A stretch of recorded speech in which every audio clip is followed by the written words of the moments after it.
flew. For a moment, he was just a guy hiding, pinned down until his troops arrived. Rome's campaign took a toll. Wounded repeatedly. A bullet in the thigh. 256 stitches. Most generals would go home. Frederick? Hours in the hospital. Doctor's orders were suggestions. Sneaked out. Limping. Bandaged, but there. His exploits reached the top. Churchill, who backed the unit, felt vindicated. Frederick, leading into Rome? Churchill. A dozen like him we'd have smashed Hitler in. 42.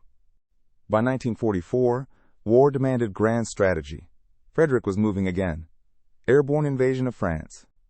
General Devers. So far, you are the only one. A promotion and a problem. Build a division from scratch. Weeks, not months. A Frankenstein force. American, British, leftovers. Uniformity didn't matter. Just that they shot straight. August 15th. Dropped into France.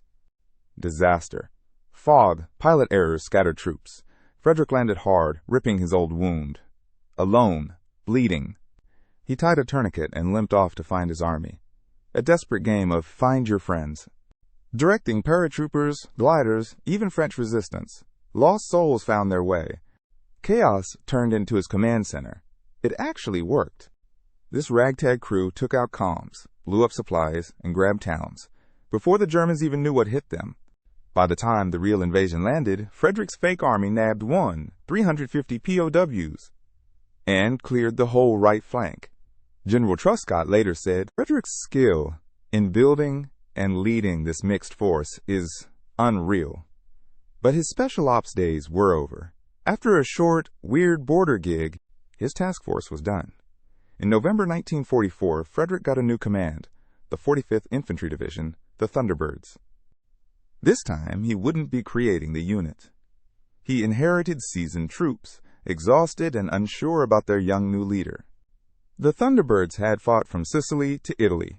When their last commander was injured, Frederick, only 37, took over, the youngest in the U.S. Army.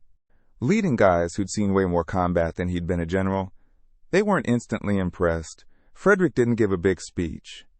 He just showed up where the fighting was. He hit the front lines, talked to officers and enlisted men, asked questions, listened. The division pushed into Germany in December 1944, but the advance stalled. The German counterattack up north forced a huge shift. The 45th had to cover a massive front with few troops. On New Year's Day, Germany launched Nordwind, hitting the 7th Army hard. The war became a brutal test